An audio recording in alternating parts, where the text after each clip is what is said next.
What's up, my good peoples? Welcome to the Be Transformed podcast, where we're talking about ideas that stimulate wholesome thinking into identity, purpose, vision, and action. I am James Anderson. With me is Carolyn and Aubrey, my good homegirls.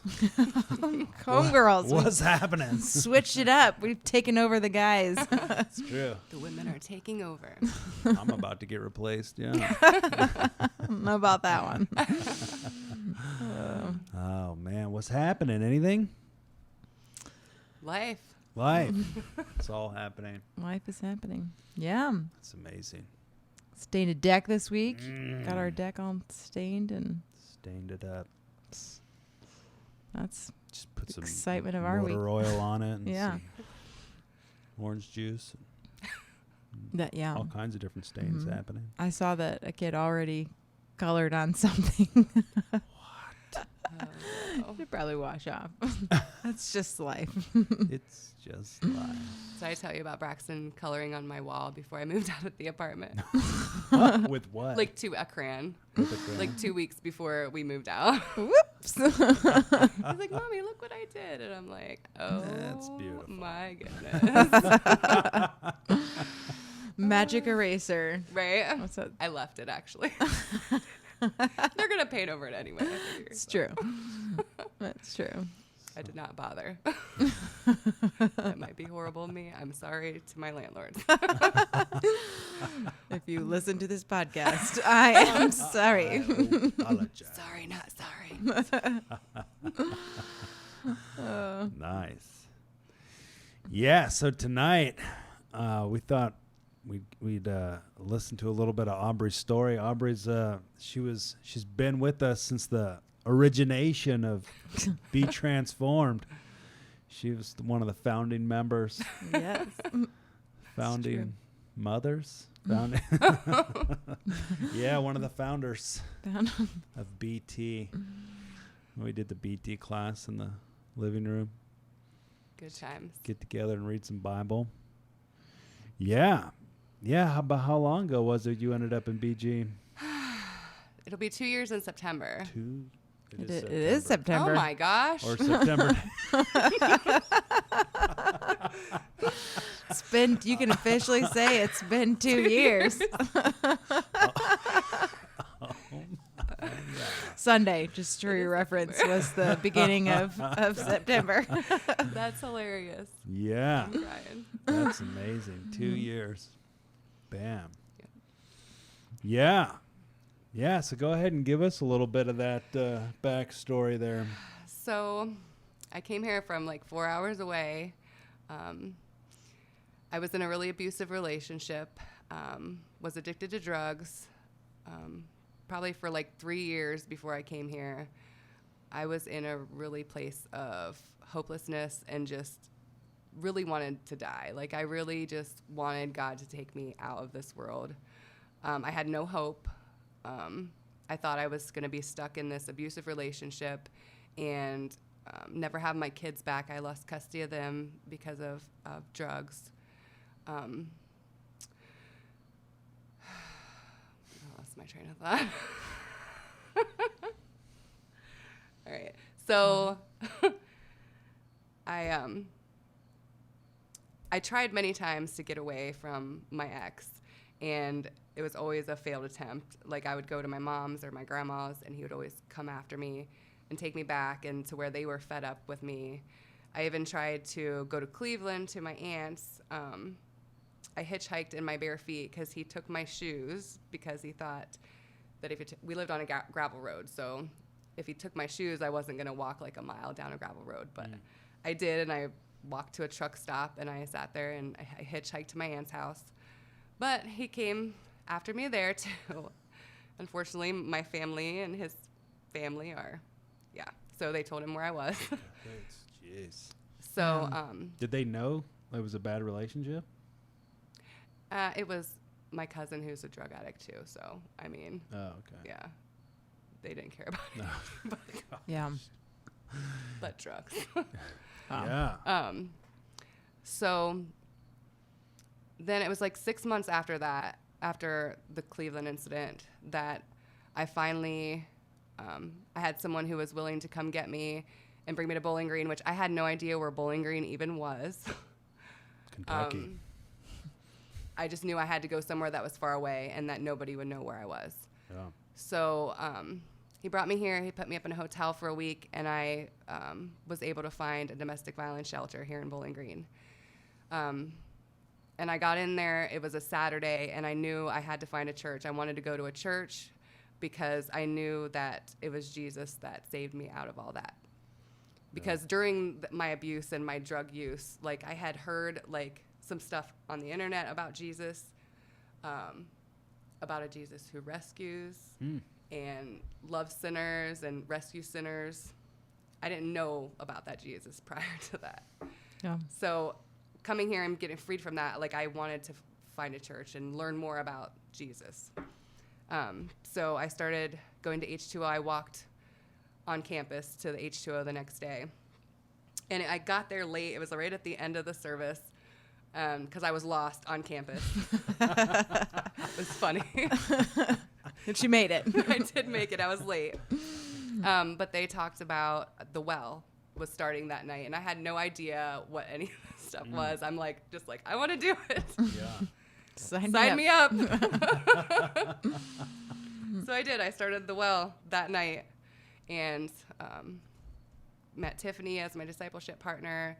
Then met you guys and started having Bible studies with you guys. And I've really came from nothing, coming here with the clothes on my back, to now I got custody of my kids back.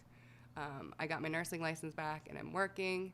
I just bought a mobile home, and God has really redeemed me from all that darkness of my past. And I want to give other people hope that are in that situation of hopelessness and thinking they can never have more than the life that they're in. That's not true. There is hope, and that Jesus loves them, and God has a plan for their life and a purpose for their life. Yeah. Yeah. Yeah, that's awesome. Story's amazing. Just the failed attempts, but just the knowing that God was going to rescue you and still being willing to keep trying. And right. And I had no idea coming here. I had no idea where I was going to stay. Like, no idea. I just knew that I needed to go, and I just needed to get away, and God took care of me through that. Yeah. Who was the so that was interesting. You were saying you had heard a couple things about Jesus or whatever on the internet. Like, previous to that, that was like something you kind of like never No, like, I grew up in a Catholic church when I was little. You know, I went to catechism. I had my first Holy Communion, and then after that, we never went back to church. But I don't remember, like, learning about Jesus or anything. Like, I remember, like, Bible stories, like, here and there, but nothing. Like, I've learned so much that I can't believe I never knew, especially, like, going to church when I was little. But, yeah, I think I was, I don't know, maybe 7 or 8 when we stopped going. So, yeah.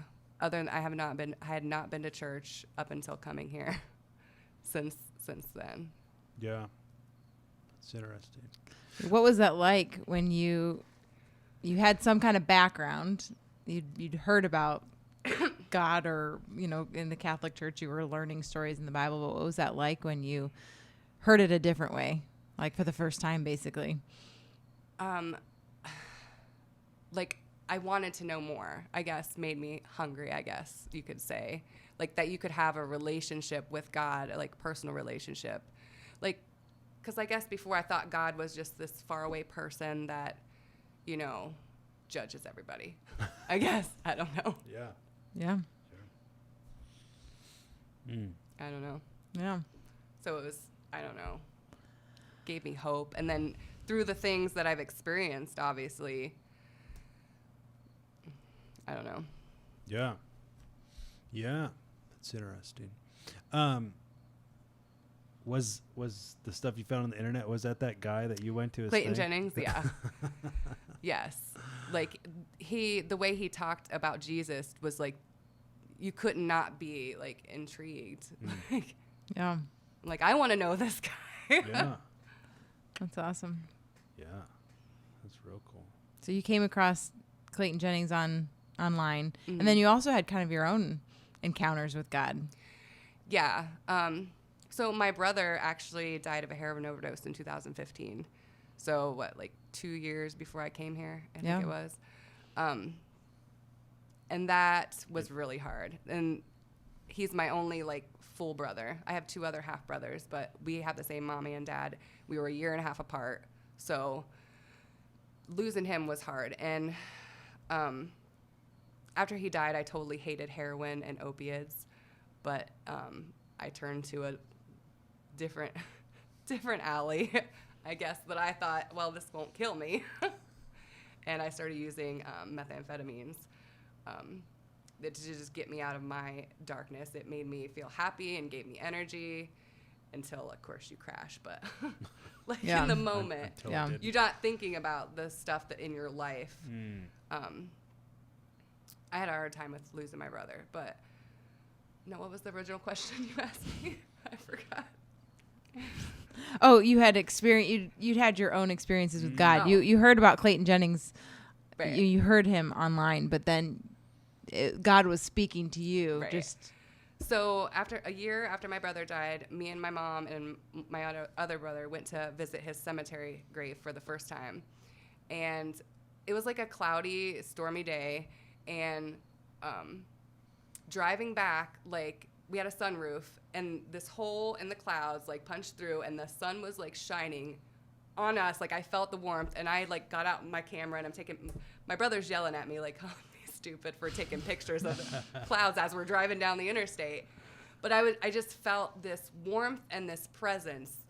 And so I started taking pictures because the sky looked crazy, and it looked like an angel in the sky. Like, and I still have these pictures. And like when I got home and looked at them, in the blur of the tree line, it said, Jesus is alive. Like, and I'm not kidding. Like, I see those words in the tree.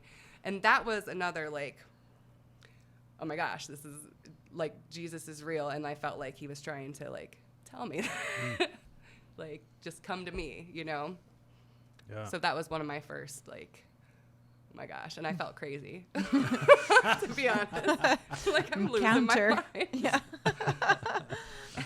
Yeah. Yeah, you said you got into the drugs to I don't know, kind of mask the darkness. What was the darkness?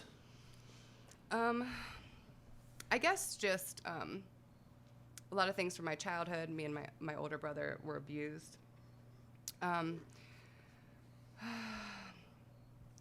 My dad was in prison for 20 years, so I never had a relationship with my dad. I ended up, every relationship that I've ever been in was toxic, abusive. And I think, like, I felt no worth.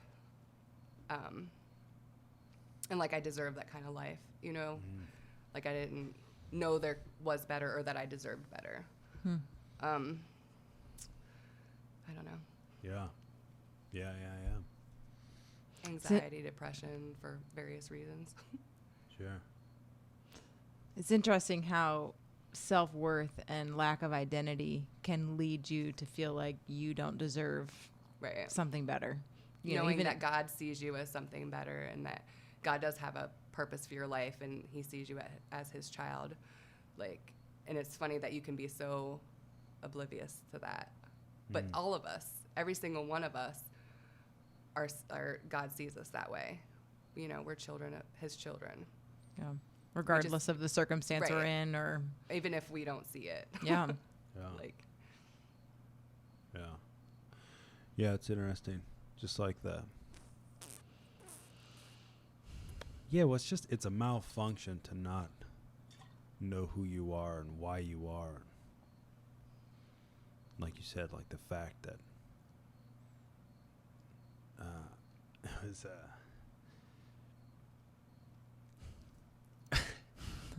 The emotions are coming for those that can't see. Oh my gosh, it's gonna get you. Yeah, but there's this guy, Father G, they call him. He's got this group in California. Actually, it's kind of all over the place, but it's called Homeboy Industries, and it's like the largest gang intervention program in the world, and they are kind of in various countries. But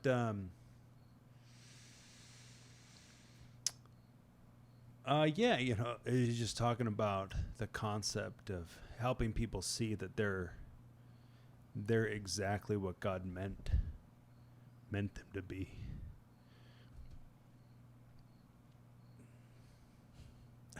And just, you know, hanging out with these people and then seeing them really begin to discover that very thing that you can see, right? To start to discover, just kind of like you're talking about, where it's like this stuff was foreign, like hope, people who cared about you, people who didn't want to abuse you, but held you as valuable.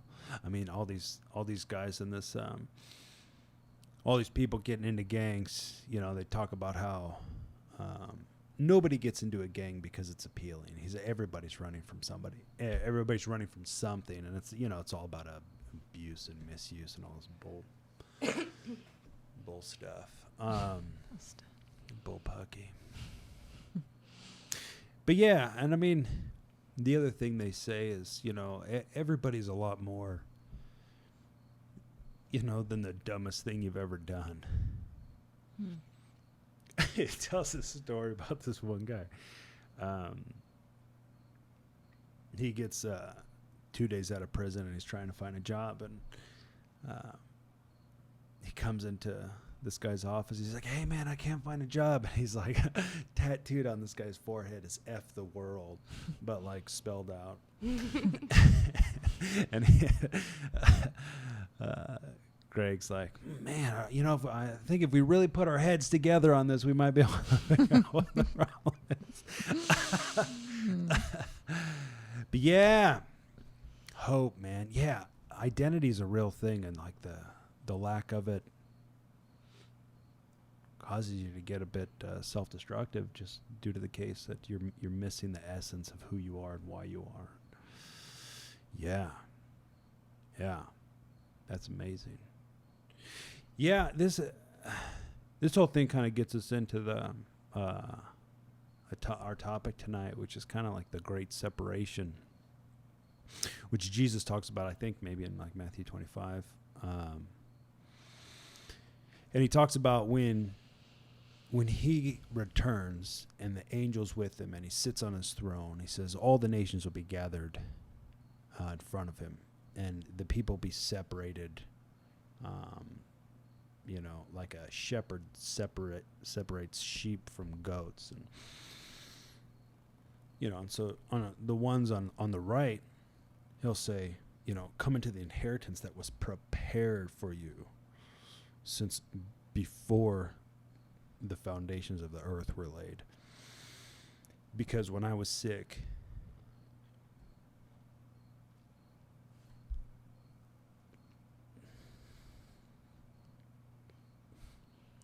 you took care of me. Man, it's too much. The crickets are talking in the background. Yeah, but you know, when I was in prison, you came and visited me, and when I was hungry, you fed me, and when I was naked, you clothed me. He said, whatever you did, you know, and these people are like, whoa, when did we see you like that? He's like, no, man, whatever you did to the least of these, you did unto me, right? And then to the people on the left, he's like, depart from me and go into your, you know, eternal torture, because when I was all these things, you didn't do anything. And then these guys, same response. Whoa, when did we see you like that, right? He's like, no, you don't get it. He's like, whatever you did not do for the least of these, you did not do for me. I think there's a couple interesting concepts in here. And one, it's like you look at how close God is to the brokenhearted. Like he said, no, whatever you did to them, you did to me. And whatever you did not do to them, you did not do to me. Yeah, and two, it's like, who's he talking to? Who's the one that went to the sick? Who's the one that put the clothes on their back? Who's the one that visited him in prison? It was the people on the right? Like sometimes we kind of sit around thinking, well, God will take care of that. Oh man, that place over there looks like shit, but God will take care of that. That's just fine, right? God will sort that out. I got to keep watching TV. Pray about it. Let me pray about it. Right. Let me pray. I'll fast tomorrow. Got to eat these chips. But yeah. But it was the people. He says, whatever you did is what happened, and whatever you didn't do is what didn't happen. Like just this idea of responsibility and duty. It's you can't push that responsibility back on God, because this clearly depicts what you do is what happens, and what you don't do is what doesn't happen. Yeah, I don't remember where I heard this, but they were just talking about the concept of waiting for God to tell you if you should do it. And it's like God always wants to help someone. There's if there's an inkling to help someone, or if there's an inkling to, I mean, maybe in this case it was like healing or prophecy, but it was just like there's never a time where the Spirit doesn't want to move. So it's like just this concept of like even if the urge doesn't come, obviously there's more that we could and should be doing. But like when the urge comes, it's like there isn't a need to wait for God to clarify, like, should I help that person? Like if it involves anything of helping or building up, or, it's like, that's God, that there isn't anything to wait for confirmation on that. Just do it. Take action. Yeah.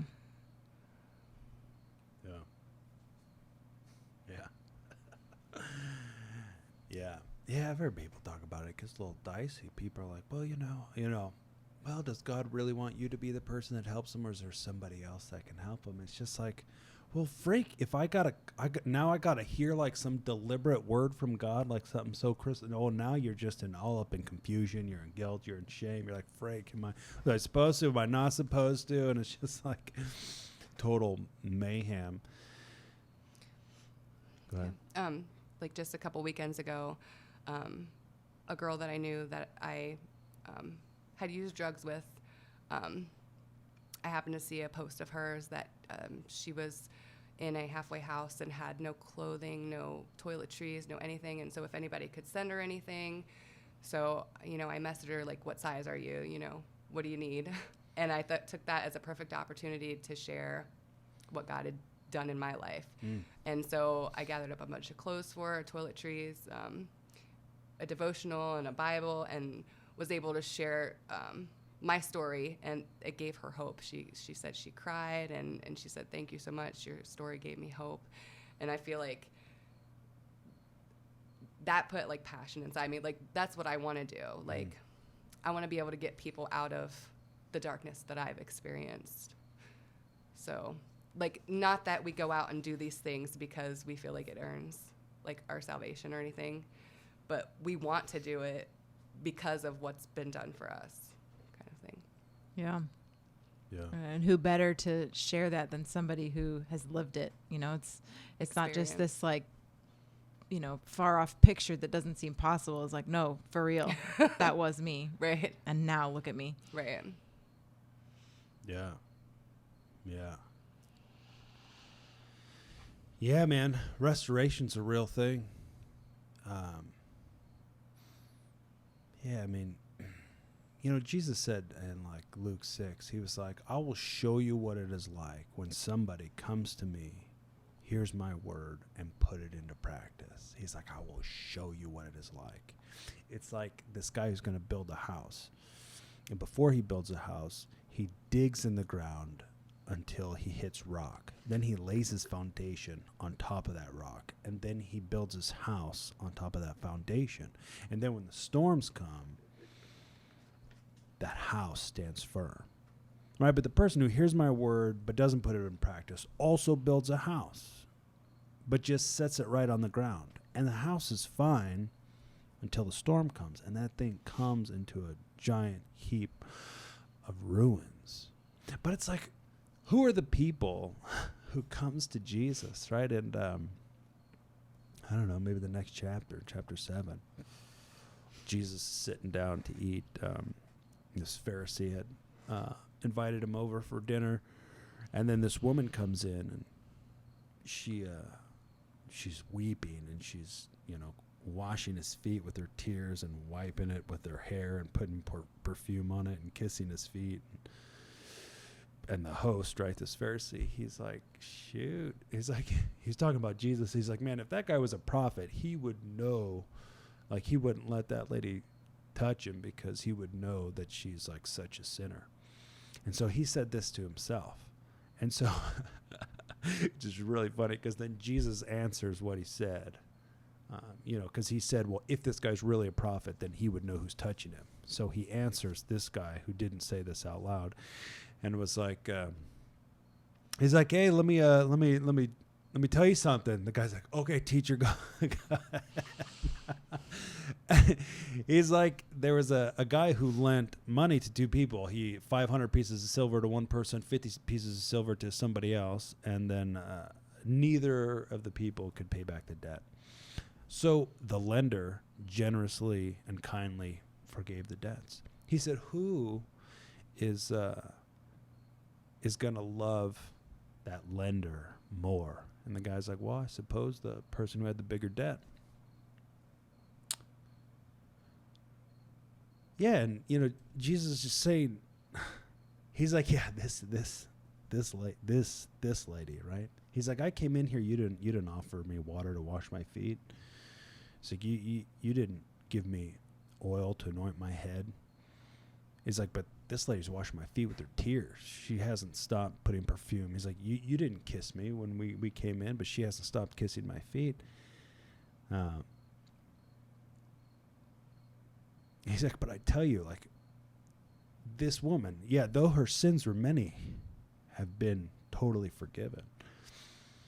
And it's just like, these are the people who come. And then these are the people who leave with function, right? Like, he said, I will tell you. It doesn't get any more blatant than this. I will explain to you. I'll paint you a picture of what it is like when somebody comes to me, hears my words, and puts it into practice. These people build a life that's so legit that nothing can ever knock it down, tear it down, and do nothing, right? But the other people who just hear it and they're just, well, whatever, maybe they didn't understand why would you go through all that extra effort to dig in the ground? And, why would you build a foundation? It's already a ton of work to build a house. Let's just slap this baby on the dirt. But it's like the people who come to Jesus, they're the broken, man. They're all of us, right? But then we're the people that step into that redemption, that turn into people who freaking dominate, right? Like couple, I don't know, maybe a chapter later, you got the parable of the farmer who sows, scattering some seeds, right? Some seed falls on the footpath, some in the rocks, some in the weeds, and then some in good soil. And Jesus is explaining this parable, and he's like, each of the places the seed fell were different people, and everybody held on to God's word for a short period of time, except for the last guy, right? The good soil. That guy, he relentlessly held on to that word, and he patiently produced a massive harvest.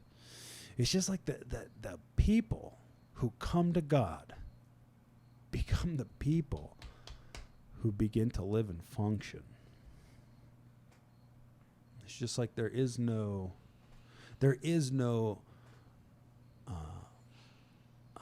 nobody's unredeemable. Like there's no limit, there's no line you can cross, there's no hill you can climb that can get you past God's heart. Yeah, read it.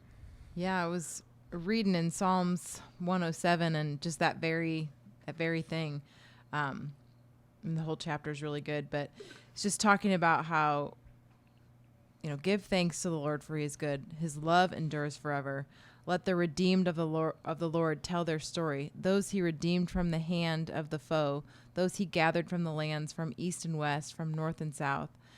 And it just keeps going on, and it's talking about those who were hungry and thirsty. Their lives ebbed away. They cried out to the Lord in their trouble, and he delivered them from their distress. Goes on further, starting in 10, it starts talking about how there were some that sat in darkness, in utter darkness, prisoners suffering in iron chains because they rebelled against God's commands and despised the plans of the Most High.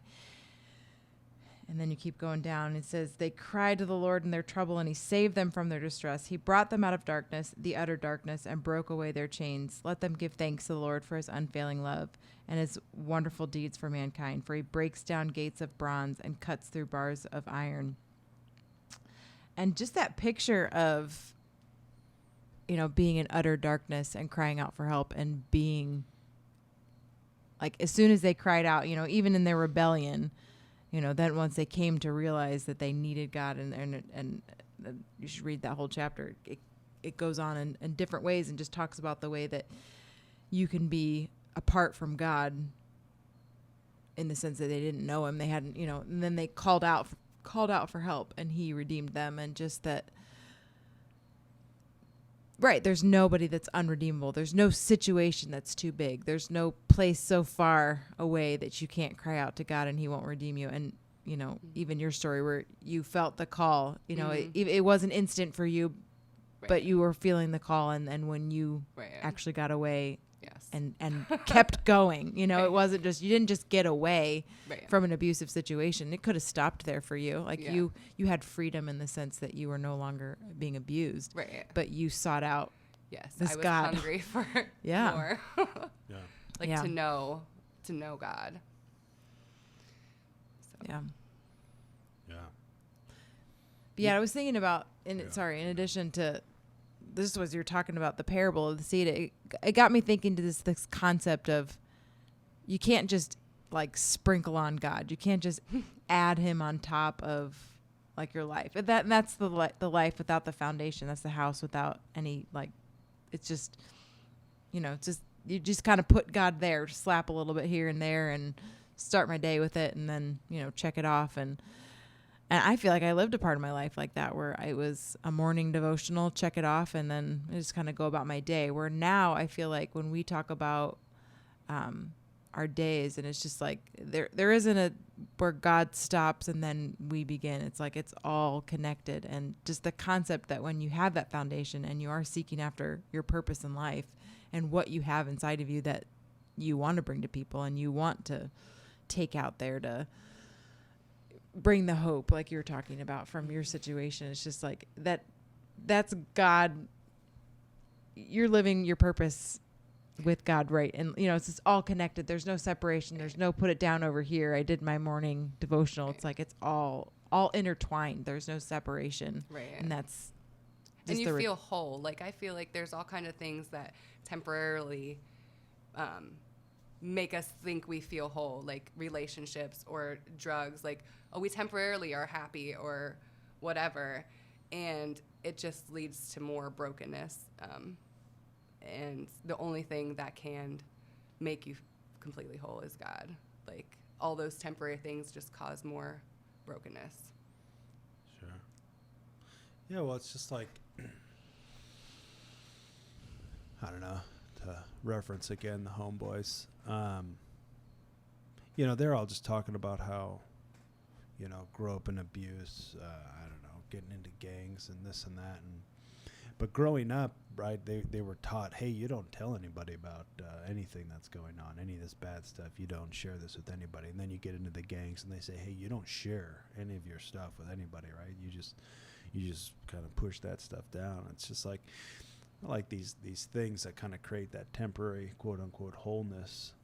It's just like you keep just trying to put like tape over the seal of just the boiling bitterness, brokenness, pain that should have never happened, kind of mayhem. And it's just like you keep just trying to put some tape on it, but until you freaking deal with that junk, you're never gonna get into wholeness.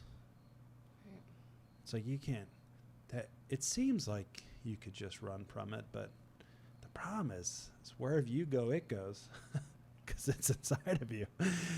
So it's like you're not made to foster all that nasty inside of you.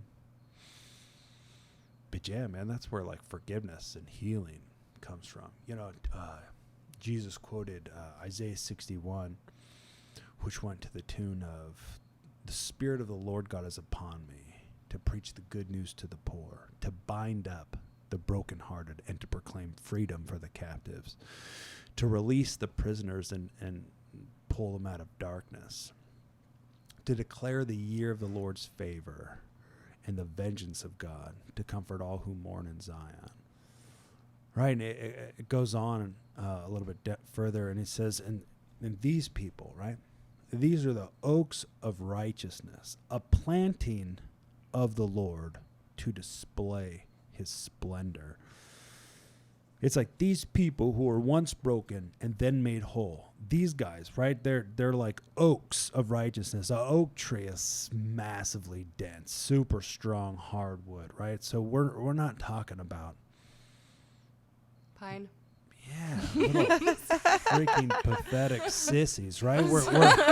We're talking about legit, like this foundation that the guy would lay to build his house. He found solid ground underneath the earth to lay his solid foundation on, so that solid foundation is anchored inside the earth to a spot that's not going to shift. And then he anchored his house on top of that. I mean, we're talking about double layered here, people. This junk ain't going nowhere. These are these people that God plans on purpose to do what, man? To display his splendor. Your wholeness is a picture of God's splendor. People are like, oh, no, I'm not any good. No, freaking shut up. Like, your wholeness is a display of God's goodness. And our dumb ideas of what that looks like are just need to stop. You're supposed to be amazing, and it depicts a picture of who God is. And then it goes on to say that these same people who were once broken and then made whole, these guys go on to rebuild the broken cities. These people go on to have massive amounts of influence. These are the people who do something so big, so crazy, that the nations come to them because you're seen by them as priests of the Lord God Almighty, and they will bring you their wealth. It's just like this picture of these people who are so whole that the entire world's like, holy freak, like, we got to go there, right?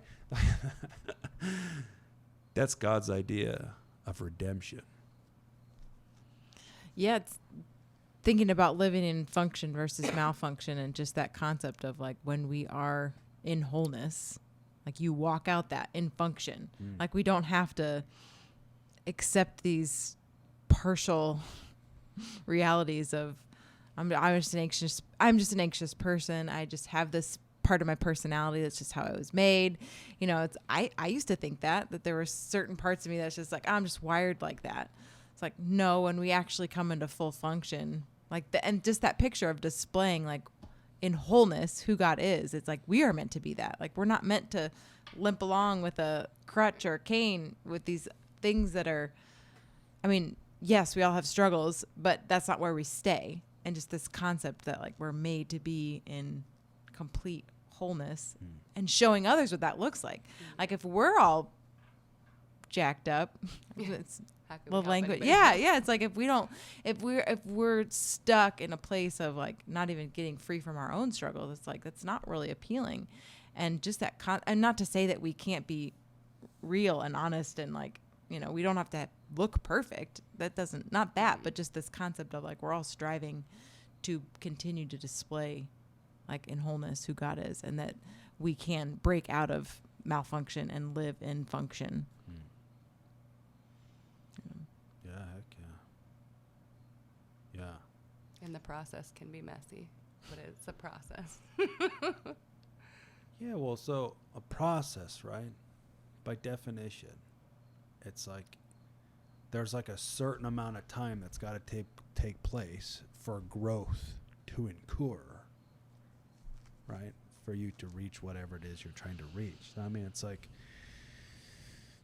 you don't get disqualified when you're in the process, right? I mean, the process means you're in the process. You can't get any more proactive than active. It's like it's not about I'm not really interested in being perfect. I really could care the freak less. And I am not a sinner in need of a savior, right? I'm a son. Growing in knowledge, understanding, and maturity, learning how God thinks, how to handle situations like he handles them, right? And to freaking dominate in this life. Like, people want to hang out in this idea of like, well, we're just broken, messed up humans. And it's just like, that sucks for you, but I'm not. That's not the message Jesus hands out. And it's like, I won't for any moment of time ever take any of that on.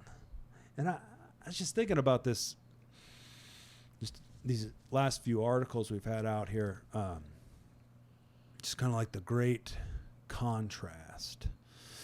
You know, like the contrast between the two guys who are building their house, right? One guy takes the word, builds legit foundation, house stands firm, right? Opposed to the other guy who doesn't use a foundation and his house collapses. The story of the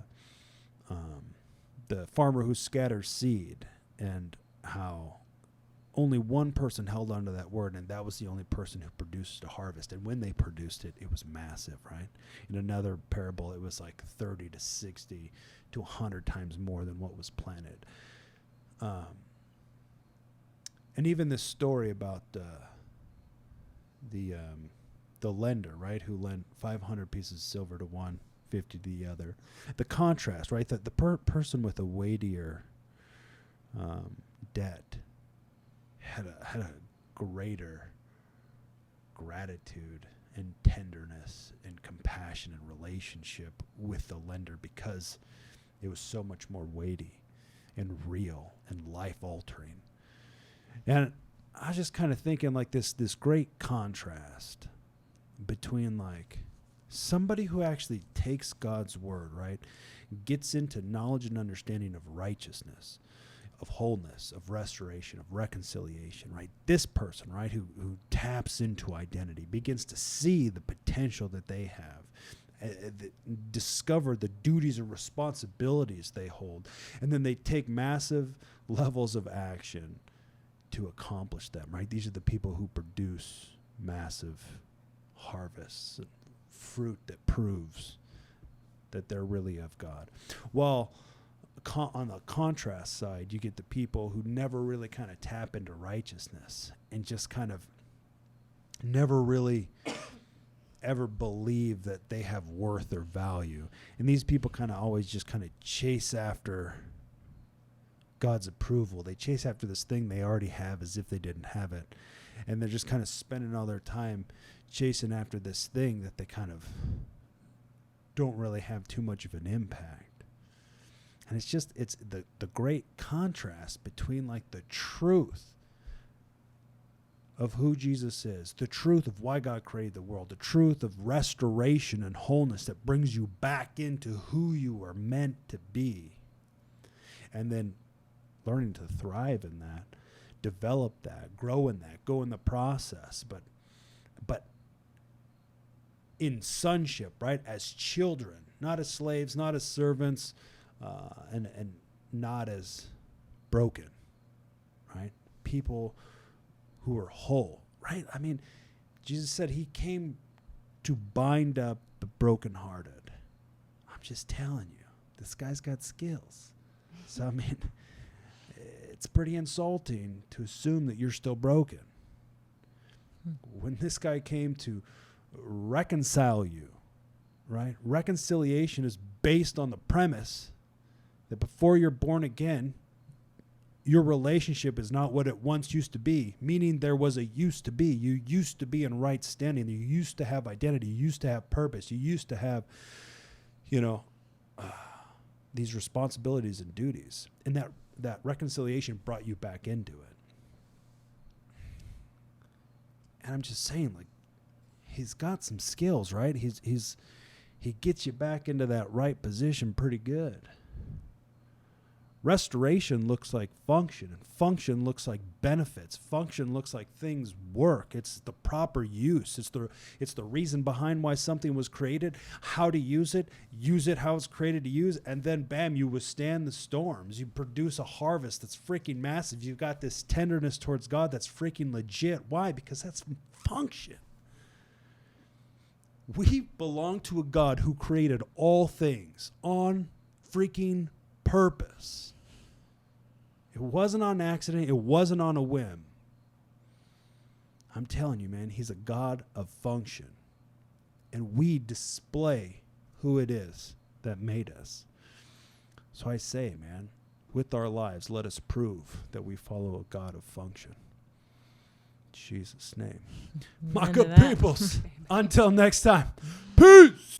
Guys, thanks so much for sticking around. If you're new to Be Transformed, make sure you subscribe and then hit us up at teambetransformed.com, where you can find everything you need to live a life that says all day, I keep it cultivated. If you're not sure what that is, make sure you check out the video and then join the movement. Until next time.